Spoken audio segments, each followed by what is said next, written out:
Are you able to see the screen? And anyone to confirm if you can see the screen that is being shared?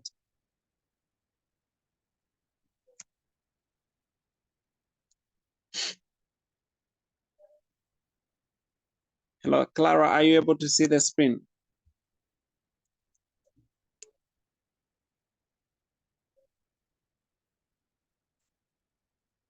Okay. Anyone to confirm if you can see the screen? Can just turn on your mic and, confirm.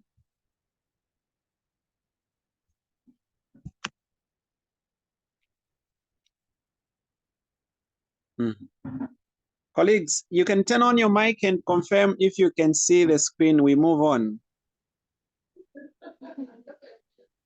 I can't see how to turn on the mic. Where do I turn on the mic from? Okay, you have turned the mic. Are you able to see the screen? Just confirm if you can see the screen being shared. Yes, it's showing. Oh, okay. All right. Thank you for the confirmation. Yeah. All right. So about managerial economics, let me just first of all give you an overview of what we do in managerial economics. This being the the first class. Yeah. So first of all, I have started by showing you how the questions are structured in managerial economics. Yeah, and this is what I'm just trying to do. Yeah, to show you how the questions are structured. Yeah, managerial economics, it is a economics that is applied in the labor market or that is applied in human resource management. So it does not lose its own texture or its own value as economics. It is still coming out as economics. So the same way how you handled the questions for previous levels of economics, yeah, even in managerial economics, you do the same. The questions that you meet in managerial economics are so analytical. They require you to understand, not to memorize the notes. I've emphasized on this one. Do not memorize the notes only, because that's not enough to make you pass managerial economics. You can't. Yeah, you need to have understanding and you should be able to apply yourself. So this is an outlook of an exam question paper, how it would, how it was, and that's how it gets to be. So you have most of the times the questions that you meet under managerial economics are quantitative. Usually you can never have a question under managerial economics with that. Is this labor economics? Sorry. You guys, why are you not reminding me? I've just been mentioning about managerial economics. This is labor economics. Sorry. Yeah. So what is it that you expect to have? In labor economics, you do not expect to have an exam that doesn't have any number, any figure, nowhere where you can do some graphs. Then that should not be labor economics. So this is an outlook of a paper, very simple and straightforward questions, as long as you have understood and you pay attention to what we're going to talk about. So what I would do, I'll give you an overview and the general structure of labor economics so that you actually understand what is expected of you knowing in labor economics. Okay.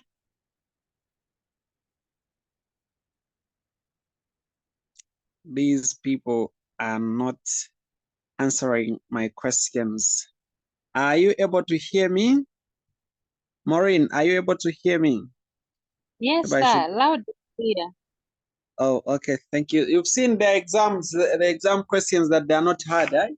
It's just straightforward. Yeah. Okay. Let me just get hold of let me get hold of the slides prepared. Okay. what is it that we are going to do, and what is, managerial economics. Okay. So, oh, sorry, not managerial economics. Please, you should be bearing with me. This is labor economics. I'm used of teaching, I've been teaching managerial the whole, yeah. So yeah, I'm referring to labor economics. Okay. Labor economics. Everywhere I put managerial, replace for this class, put labor economics. So labor economics is actually the study of the workings and outcome of the market for labor. Okay, that's the definition we would give to labor economics. We are trying to study how, the workings and outcome of the markets for labor get to be. So that's what labor economics is all about. It's heavily concerned with the behaviors of those people who are employing people and those employees that get employed, especially as they respond to the prices. How do they respond to the prices? Okay. How do they respond to the wages? How they're responding to the price changes and to the working conditions.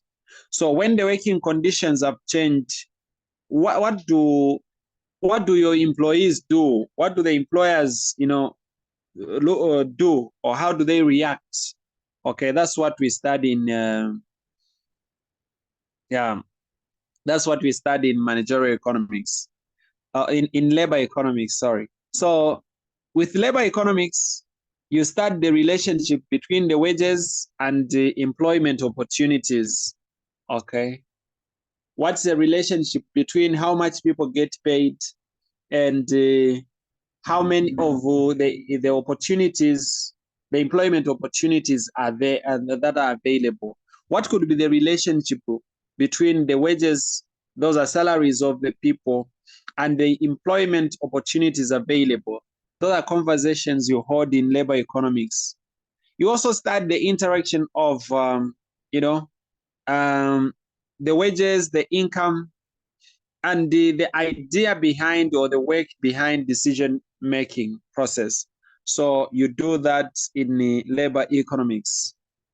As you study labor economics, you also learn the influence of the labor unions. Okay, what could be their influence on the wages, on the productivity of the workers, and actually the turnover, or the the total output that these production processes get to give us.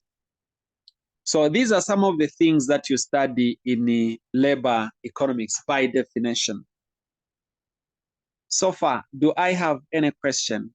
Have you known what labor economics is all about?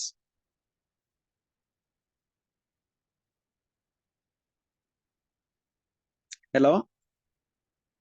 Have people known what labor economics is all about? Do we have any question?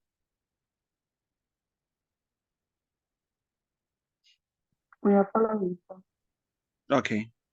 So please, I encourage you to follow nicely. I know you may just want us to go direct. We cannot go direct to the questions right now. I've shown you the questions, but those questions, please, they require you to understand what I am saying. That's when it will make sense when you get to the questions. So understand what I am talking about in the meantime. That's when even those questions will be easier to you to answer them. Okay. Having said all that now, get to understand that in managerial, in labor economics, what you study is actually just the applied economics in the labor market, okay, of which the labor market is a well-arranged mechanism that tries to bring together the employers and employees for transactions, right? That well-arranged mechanism. Pay attention that I have not defined it as a place, right? In my definition, I'm not saying it's a place. This is because, sometimes, like with the coming of technology, the market is no longer a place per se, because it's no longer a physical place, a physical location. Instead, it's just, you know, a mechanism or a structure that tries to bring the two parties together for transactions. So when we start, we will look at, we'll focus on the first unit. Will just focus on introducing us to what economics is all about, what labor is, you know, trying to define what labor market is. And after that, we will not end there.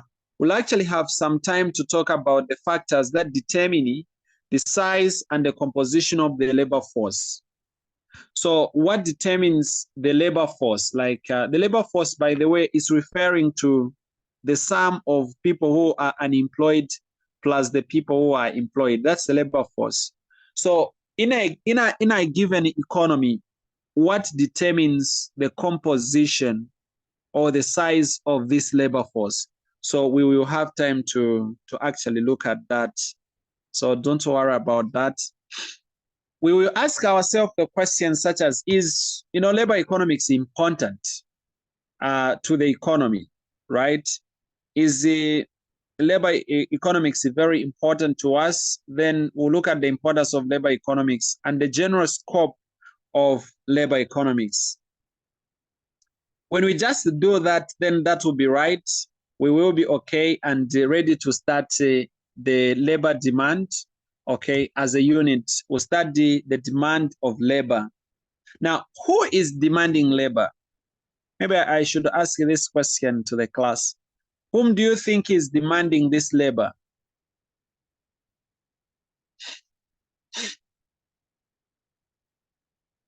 Maybe the employers. Exactly. So the employers are the ones demanding the what? The labor. Remember, you learned about the hypothetical. You learned about this model. You know, demand of the goods by the consumers and supply of the goods by who? By the suppliers, by the firms, isn't it? And then there was the equilibrium what? Price of the goods and the equilibrium quantities, you know, of the goods obtained. Please never forget, this is economics. Follow nicely.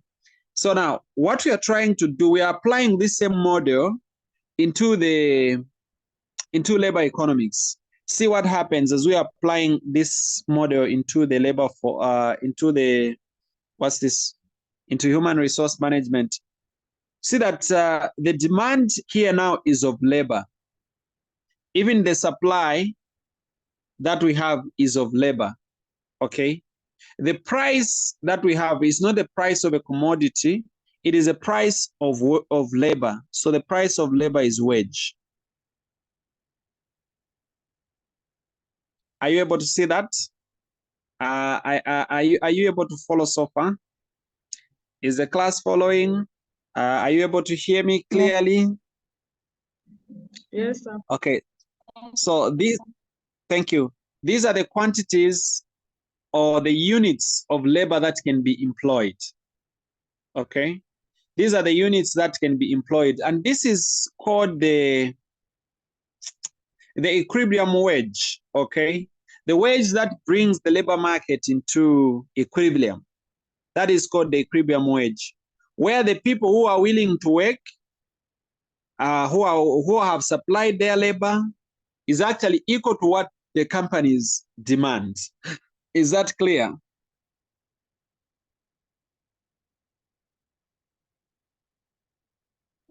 Sorry, repeat that again. I'll repeat. The equilibrium wage refers to that wage that tries to bring the labor market to clear. Okay. It allows the markets to clear. Now, what do I mean when I say the market has cleared? When the market has cleared, it simply means that the demand is equal to supply. So in this case, the demand for labor, what has been demanded by the firms, is equal to the labor that has been supplied by those people who are supplying labor. At that point, we say that the labor market has cleared. Is that clear?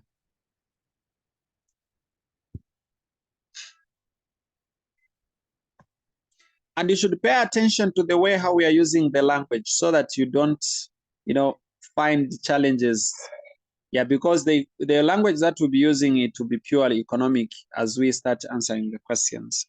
Okay. Now, do I have any question?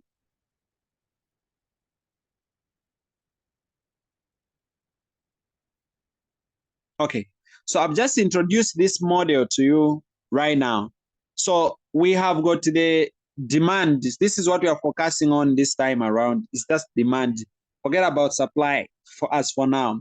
So in labor economics, we're going to learn, we define what demand for, for labor is, and actually the elasticity of labor demand. If you remember in economics, what you learned under microeconomics, there was the elasticity of demand for commodities. You remember the price elasticity of demand, income elasticity of demand? Yeah. Do you remember those things in microeconomics that we were covering? Yeah, that's I think 3 years ago. Yeah, but don't worry if you can't remember, it's still okay. So we'll still read or study the responsiveness of labor, the quantities of labor demanded to the changes in the price of labor. You have not gotten what I said. Let me repeat. What we'll learn when we reach here, we will be interested in studying the response of the quantities of labor that have been demanded to the changes in the prices of what? Of labor. What are the prices of labor? The wages, okay? To the change in the wages. So when the wage rate changes, how does, the quantity demanded of labor change? So that will be what we'll be studying. So if you increase the wage, for example, you increase the wage by 5%, what will happen to the quantity of labor that is being demanded by those who are demanding labor? The human resource should know that. What do you understand? What could be our minimum wage in the country, for example? Don't worry, like I haven't started teaching, by the way. This is just an introduction of what we'll be doing. What could be our minimum wage in the country? As a human resource, should be able to tell me that, right? Right, Tara? What is the minimum wage?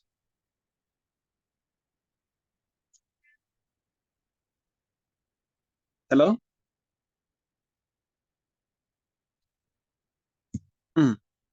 Am I logged out?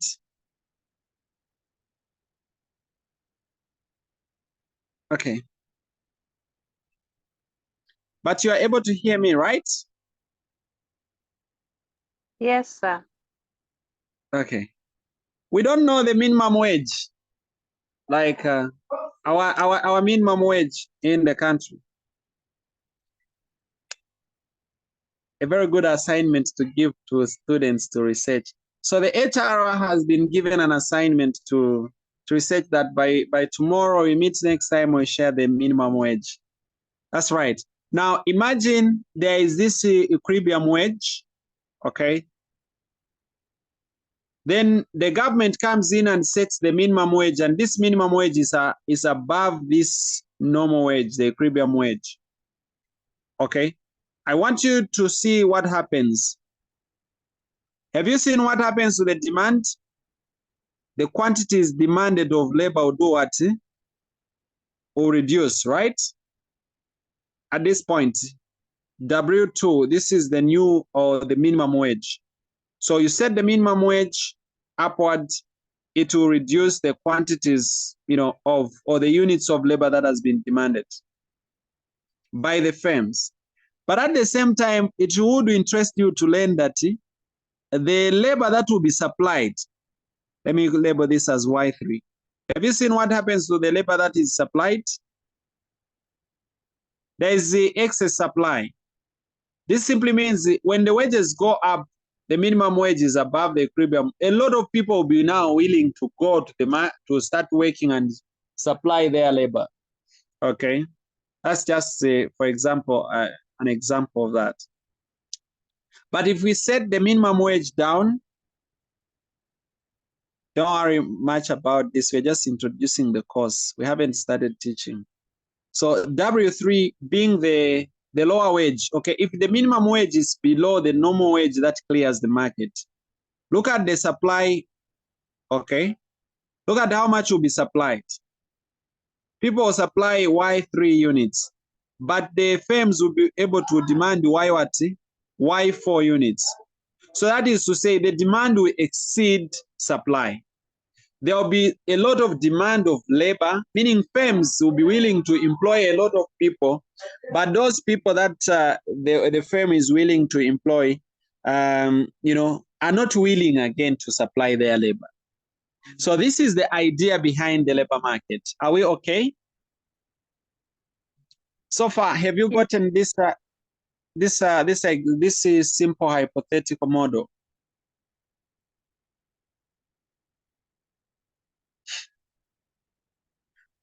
So now, as we are going to zero in, we will go deeper and try to explain a lot of factors, in short, that affect in this unit demand for labor.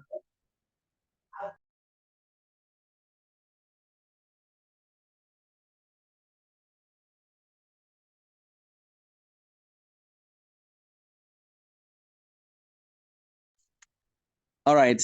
So what happens here is that we have to look at now the factors that affect what? Demand of labor. Okay. What guides the firms? Remember, the firms want to employ a lot of labor, but what is it that is guiding them to know how much to, to employ, right? Then we also have the determinants of the elasticity of demand for labor as well, just like that one for commodities, but we'll now look at the one for labor. What influences the responsiveness of the quantities that the demanders of labor are demanding, and what determines the responsiveness, of those quantities to the changes in price levels. Yeah, we even explain why the demand curve for labor is actually downward sloping, just like any normal demand curve. Even the demand curve for labor is downward sloping, but why is it downward sloping? So we'll get to have such conversations, and I'm sure you will be happy, you will like those conversations. Don't worry much about that. Those are some of the few things we'll do. Then once we are done studying demand, the whole idea behind demand, we'll talk about elasticity, the factors affecting elasticity of demand, factors affecting demand, not demand for commodities that you learned in microeconomics, but demand for labor. So we'll be specific for labor. And looking at those impacts and the impacts of changes in the wage rate, okay? Then once we have done that, we'll look at now the supply of labor, not just the demand, but the supply of labor. Remember, the model has got both the supply and demand. So we have talked about demand. Now we'll talk about the supply of labor. We'll define what it is and the factors actually that influence the supply of labor. But one thing that will interest you, I think it will be very here when we reach here, you will be surprised, or you will be interested in learning that the supply curve for labor is not straight like this. Of course, it's upward sloping. But actually, this one for labor is different from those for commodities that you learned under micro. It is actually backward sloping. Let me show you how it is. The supply, the demand is, let me show you, the demand is constant like this. Then the supply one, it moves like this. Have you seen? It's backward sloping. So what we'll do in this unit, we'll explain. Actually, these are the questions because I've gone through the questions, most of the questions around labor economics. So I just teach what is necessary. So you have to pay attention. So we explain what causes this demand, this supply curve to curve backward. What could be the possible solutions, and give you real life examples and scenarios that could contribute to this curve, to the shape of the curve. we look at the factors that influence the supply of labor. What is it that influences the supply of labor? And the labor market intervention, if the government comes in now, starts intervening in the market, they say, okay, maybe they set the minimum wages, among others, just those things. So those are some of the things that we'll study. And we'll not end the unit, but we'll look at the benefit of education, training our workers, training our people. What could that do? What could be the impact of the same to the output that is of the production processes? Okay. Yeah, so we'll also learn how that same training thing influences the employers, how it affects the workers, and how it affects the general economy. So that will be discussed, and that's what we are going to talk about in the third unit. So in a nutshell, I've summarized. I've said now, number one, we'll look at the demand, and I've also talked about the supply. Those are some of the things that we'll have to look at. And please don't panic. This is just an outline of the course. I am aware that I haven't started teaching, but it's important to give you the roadmap so that you know what to expect. In the fourth unit, we'll now look at the friction in the labor market. This is where we are trying now to bring the market into equilibrium. Okay, so what we do is that we will look at the monopsonistic labor market. What do you understand by a monopson? Do you have any idea of what a monopson is? Just an idea? What's a monopson? Or you remember monopoly? Do you remember monopoly? Let me ask you, what do you understand by monopoly? Maybe start from monopoly so that you get it. Hello? What do you understand by monopoly?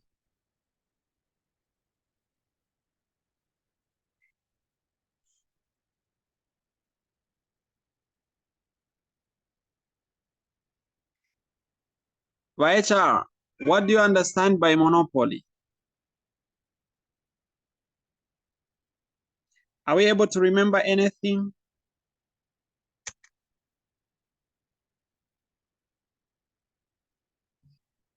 Yes, sir. This is sorry about that. Continue.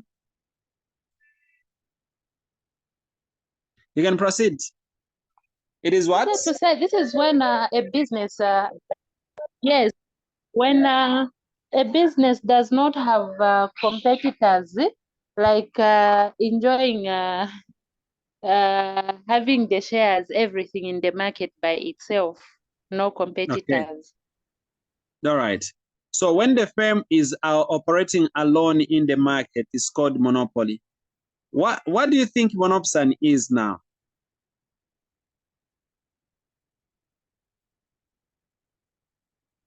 Okay. So now, unlike monopoly, remember monopoly is for what? It's for firms being alone, operating alone in the market. But for monopson, this is when the monopoly is when the firm is the only seller, right? It is the only one selling. But with monopson is the opposite. This is when the firm is the only one buying. Okay? Like it is the only firm that is buying. Like there are many producers. A lot of people are trying to produce, but the only, people are supplying, but the buyer is only one. Is that clear? Very interesting conversations that we're going to have. So that's what a monopson is. So in this case, for example, the government is playing a monopson to the to the employment of I would say who are those people? Okay, who are the only people that cannot be employed by any other but apart from the government? Any field of study, or is it field of study or whatever, any career choice, something? Maybe the defense. Yeah, the defense, right? Yeah, it is only the government that that employs those people, right? Mainly. Yeah, so that's an example of the government in that case is playing monopson. So we will study the monopson in the labor markets, like how they play, and the common examples of monopson in the labor market. We even have time to look at the impact of the minimum wage when we are having a monopson. A monopson in the real world will be talked about, even the problems of a monopson in the labor markets. We will have time to look at the wage determination mechanism. How do we determine how much to pay people? Because it should not just be the issue of the HR dreaming and say, okay, you get paid this much. You are going to get paid. Like there should be the guiding philosophy. There should be something to guide. There are some factors to be considered, okay? As HR, as you decide how much to be paying those people that you're going to be employing. So now, how do you determine the wages of the people that you are employing as HR? So have such conversation, okay? We even have time to look at the contribution of those people that you are, that you are employing as HR. Like when do you employ and stop employing? Maybe I should put it like that. But all these that I'm explaining are calculations and graphs that you're going to do. Okay, you will see when I bring out the questions. So I'm just trying to, open up, open this conversation. So we will learn how to determine that, okay, now we can no longer employ. Now we can employ. So how do you determine?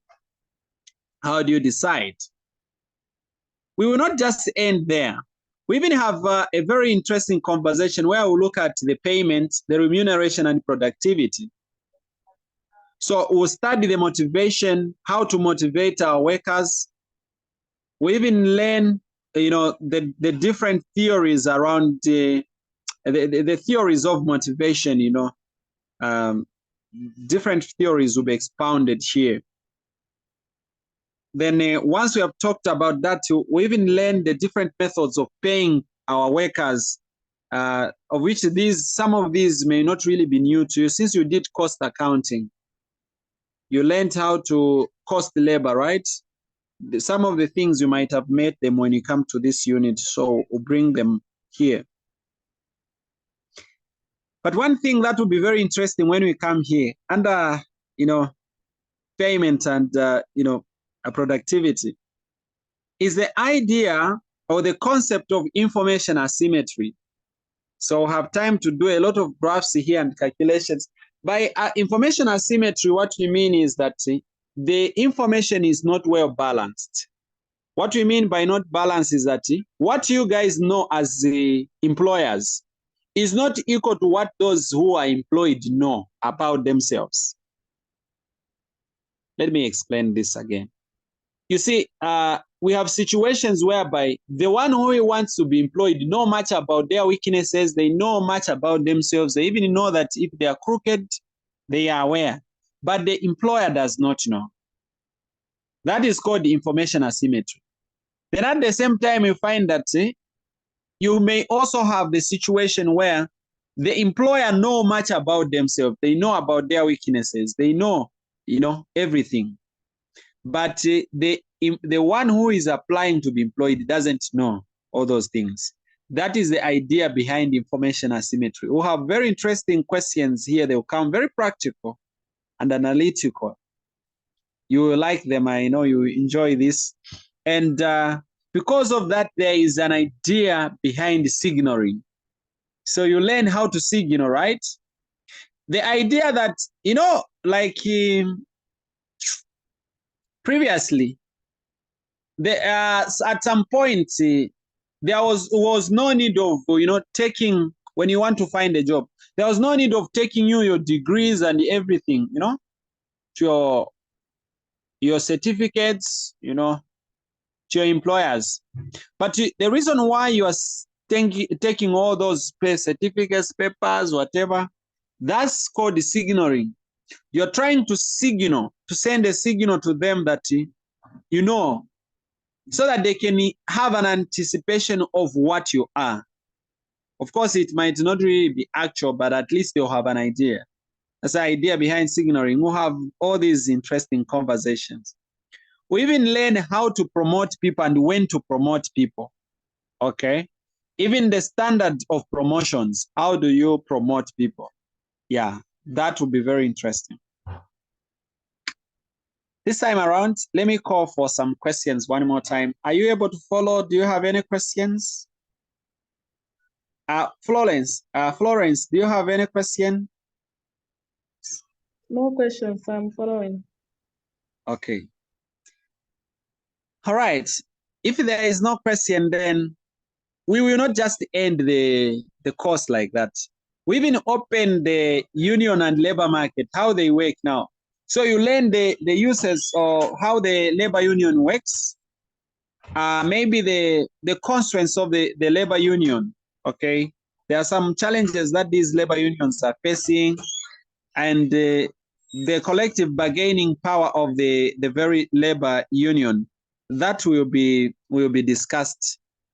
Yeah, it would interest you to learn that at that very point when you'll be learning about labor unions, you will not end that piece of study before you look at the features of collective bargaining, and that is what you're going to study. And before we end everything, we will look at unemployment one more time. This will not be very new to you.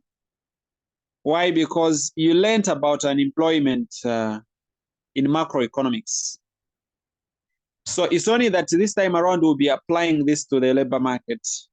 So some of the things that we'll learn here are the different types of employment, what causes employment, and actually we'll have a conversation on maybe how we can cure, of course, unemployment as the HRRs.